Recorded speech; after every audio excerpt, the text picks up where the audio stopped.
I am Jimmy Evans, and this is Barbershop Therapy. We cut through the problems.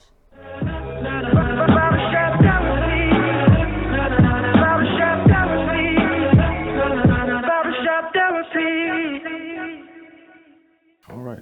Welcome to Barbershop Therapy, and I'm Jimmy Evans, your host, and I'm here today with an honored guest, Dr. Isaacson.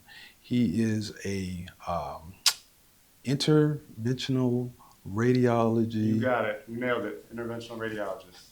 And this specialty is something that deals with the prostate.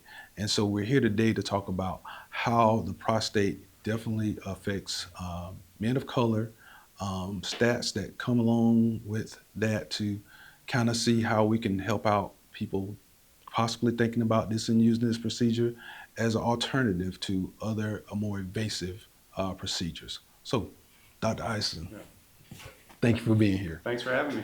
Good. So, first of all, can you kind of tell us a little bit about yourself and your story and how you got here? Sure. Yeah. So when I was in medical school, I wanted to be. I thought I wanted to be a surgeon. I wanted to do operations, and I was more about using my hands than kind of seeing patients every day in clinic.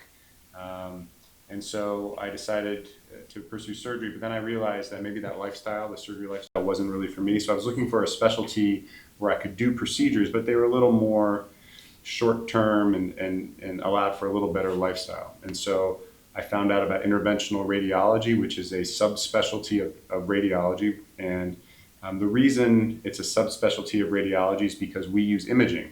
So when we do our procedures, we always have a screen showing us something, whether it's X-ray or CAT scan or ultrasound, and that's how we do our procedures. And so I found this specialty and ended up training right here at the University of North Carolina, and then I was on faculty there for a while, and during that time I started doing research, and one of the things that I was researching was this procedure, prostatic artery embolization, to help reduce the size of enlarged prostates. And fortunately that procedure turned out to be a really good one, and now in my current practice, that's mainly all I do is that specific procedure. Okay, so you now focus on PAEs primarily throughout your whole entire practice is what I'm hearing you say, right? That's right. Okay, so leading into enlarged prostates, which is known as BPH, a lot of African-American men suffer from that. Can you tell us what are some of the parameters around a good candidate that would kind of ease a person's mind to know about this procedure? Yeah, so anyone who has an enlarged prostate that is causing difficulty with urination, and really those two factors are really the main things. Because it's such a minimally invasive procedure, we can treat patients who otherwise may not be good candidates for other surgeries. If they have other problems such as heart disease or lung disease, we can still treat them. If they're on blood thinners, we can still treat them. And so one thing about our procedure, though, is it's particularly good with really big prostates. So the bigger the prostate, kind of the better result we tend to get. And so that's another kind of advantage of this procedure is instead of a lot of times men who have really big prostates have to go and have a pretty extensive surgery, but instead they can come and have this procedure, which is minimally invasive, and still get the same type of outcome. Okay, so what are some of the other types of surgeries that they may have that are more invasive, and what would disqualify them from having this procedure if they've had other procedures? Yeah. So the other procedures that are out there, they range, and they kind of depend on the size of the prostate, right? So if you have a just mildly enlarged prostate, there's about 3 to 5 procedures. They range from the standard TURP procedure, TURP, which is also affectionately known as the Roto-Rooter procedure. Oh. You can kind of imagine why it has that name. Yes, sir. And there's variations of it where different instruments are used to kind of clear out a channel within the prostate. But all those, they tend to go through the penis, and they treat the prostate that way. Ouch. Yeah, exactly.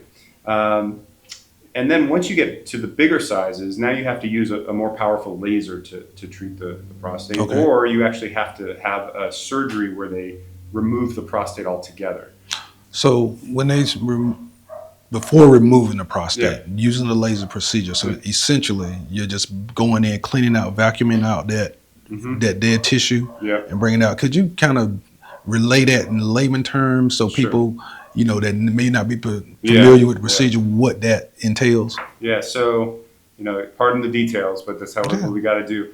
So the laser procedure also goes through the penis, and it puts an instrument through there that has a camera on it and also has a laser. And using the camera, you can see where the prostate is, and using the laser, you break up the tissue, like you were saying, Hmm. and then suction it out.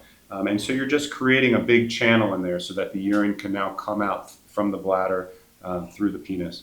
And so that would be a laser procedure, and then the actual removal of the prostate is usually done through multiple holes in the abdomen. Hmm. And the most common way these days to do it is using a robot. It's robotic assisted, so a robot helps move the instruments so that it can be more precise. Okay. And that's how most of the time that's how the prostate's removed. Okay. So now we're talking about, we've talked about the requirements. We've talked about possible things. Well, speak more about possible things that would disqualify a person Mm. from having that procedure. Yeah. So the things that we ask about are if someone has what we call bad vascular disease. So who might have that? It's people who have been uncontrolled diabetics for a long period of time, so their sugars have been high, and that causes them to have a lot of calcification in the arteries. Also, people who are longtime smokers will have a similar effect where the arteries will be calcified and narrowed, and that makes it really difficult for me to navigate my catheters through the arteries to get where I need to go. Okay. And then also patients who have pretty severe renal dysfunction, so that's kidney problems, really severe kidney problems. They might not be able to have the contrast dye that we use in this procedure, and so that's another reason that a patient might not be able to have it. Okay. So moving on to the idea of the benefits of this procedure, and clearly it's minimal invasive. That's one of the main reasons that you chose to go into it. Um, from Are there any statistics or numbers that you have that could kind of show from a race or ethnic perspective how helpful this would be to men of color? Yeah. So I don't know the exact number, but I do know that BPH and enlarged prostate is more common in people of African descent, as well as the actual prostate size tends to be bigger when we treat them. We see that also in women with fibroids. It's very similar. Women, African American women, tend to have or more commonly have large fibroids in their uterus, and there's a similar procedure that I do for that as well. So it's considering what I said before about the procedure being more effective for larger prostates. Those bigger prostates tend to do very well with the PAE.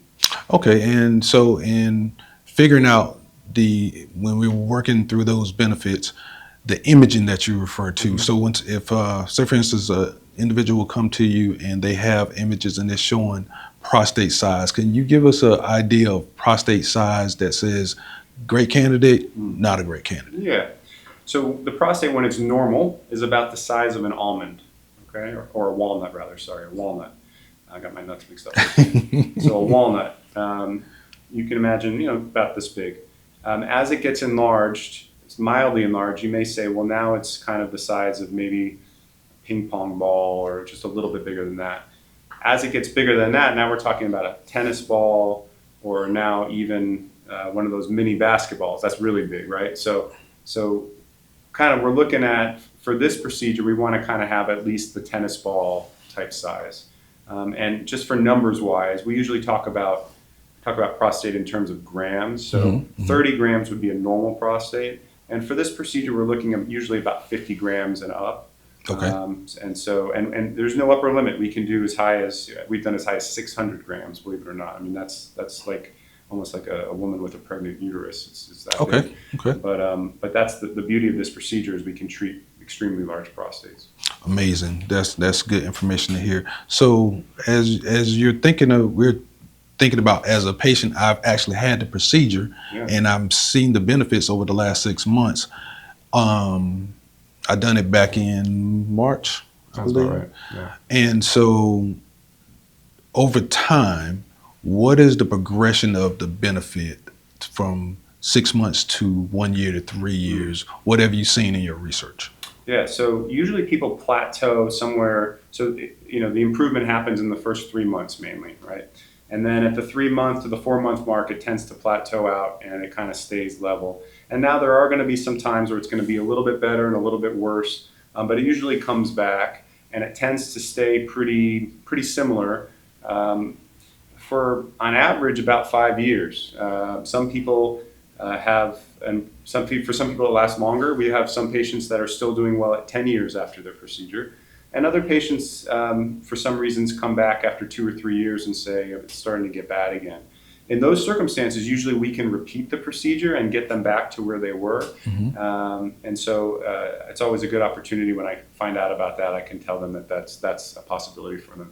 Okay, so with that information being said, are there other medications that you couple along with this procedure to increase the benefit? Yeah, so there's a couple different types of medications you can take for BPH, for enlarged prostate. One of them makes the prostate softer. Another one shrinks the prostate a little bit. Our goal with this procedure is to try to allow men to not take any, medications at all. We want them to be off their medications, but sometimes it is beneficial to add a medication on after the procedure. And the most common one, you may have heard it, is Flomax. Most people have heard that one, and that makes the prostate softer. There's other ones like finasteride. You may have heard of that one. That shrinks the prostate. And then the last one that is pretty common right now is Cialis. Now, you might know Cialis for trouble with keeping an erection, but it also has the function of helping with urination. So depending on how a patient is doing, we can either have no medications after a PAE or add any of those that I mentioned in combination with one another.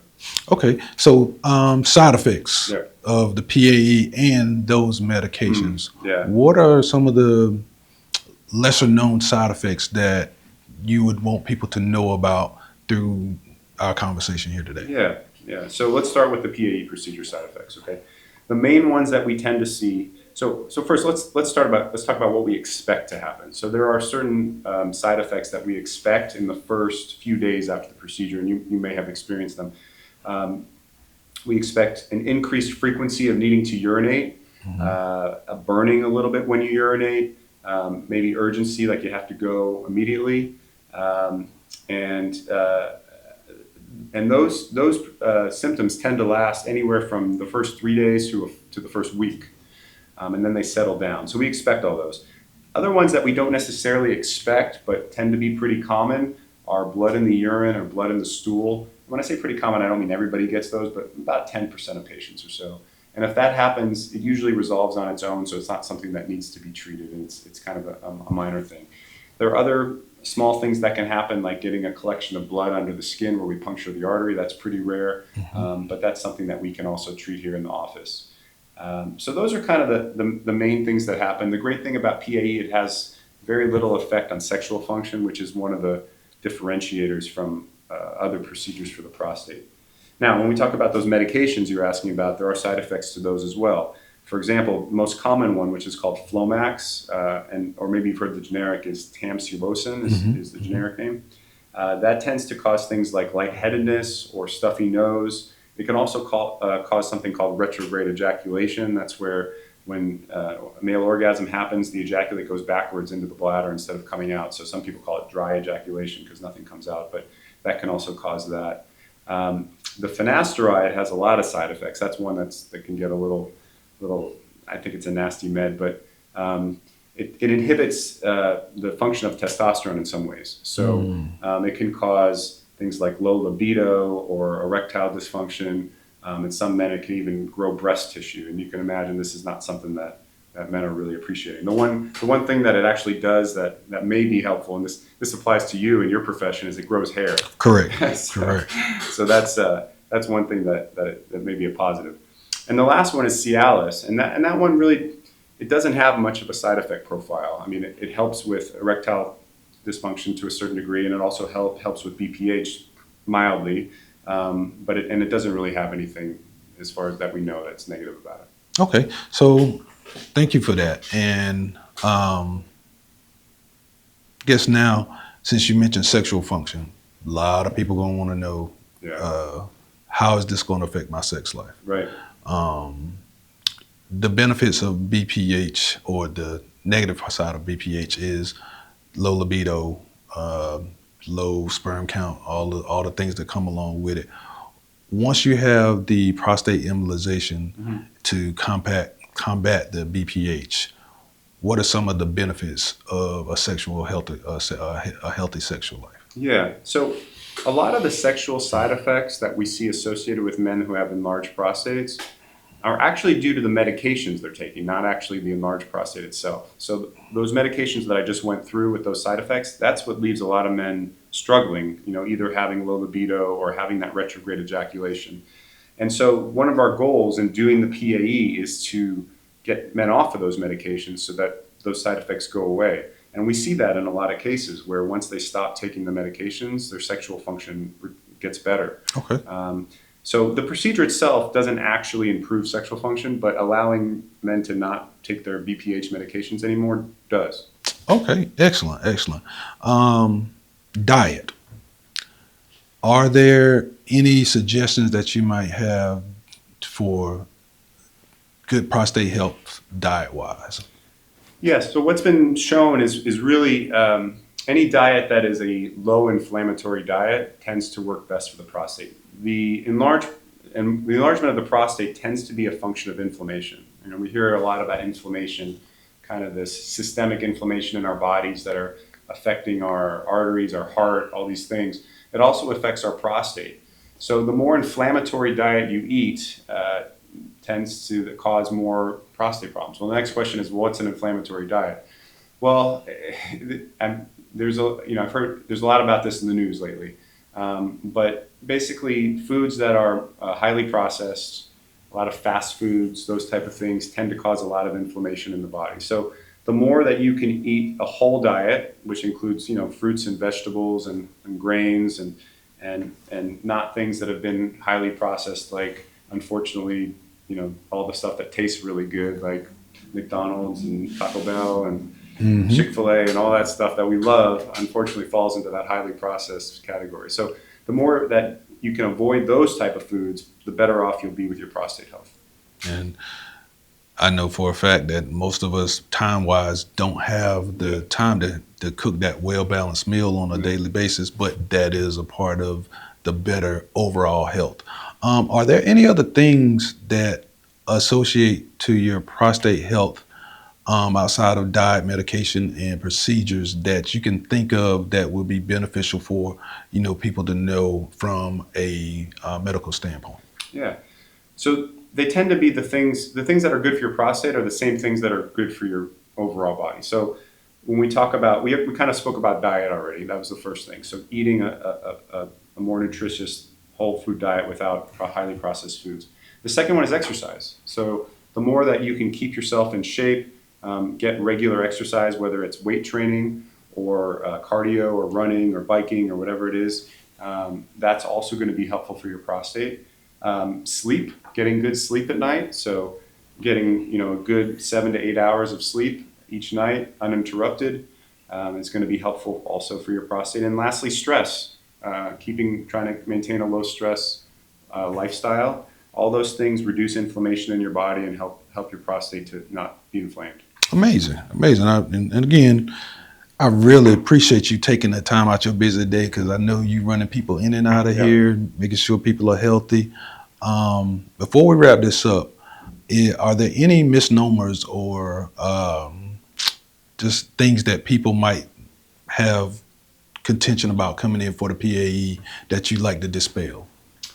Um, I think a lot of people are scared when they come in, and that's understandable. It's a sensitive part of our body that we're talking about. The PAE tends to be relatively painless. There's not a lot of pain involved in the procedure, so that's one thing I try to really emphasize to everyone.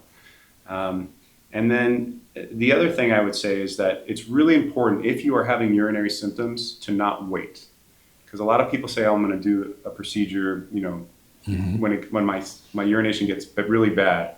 Well, if you wait that long, it's really hard to get you better. So if you can treat it earlier, when it's just starting to happen, you have a much better chance of having good urination for the rest of your life. Awesome, awesome. Dr. Isaacson, again, thank you for your Yeah. time. I'd like to give you the opportunity to let everyone know how you can be reached, where your clinic is, and your contact information Yeah. before we wrap this up. Sure. So if you Yeah. take a look in that camera Yeah, right there. absolutely. Yeah, you bet. So my name is Dr. Ari Isaacson, and I work at IR Centers in Raleigh, and we're located in the Briar Creek area. And you can find us online at ircenters.com. That's IR, like Interventional Radiology Centers.com. And our phone number is 919-883-4601. And our email is also available on the web. So multiple ways to get a hold of us, and we'd love to talk to you. Dr. Isaacson, thank you for your time. Thank you. This is Jimmy Evans with Barbershop Therapy, where we cut through the problems with our honored guest, Dr. Ari Isaacson, and we'll see you on our next podcast.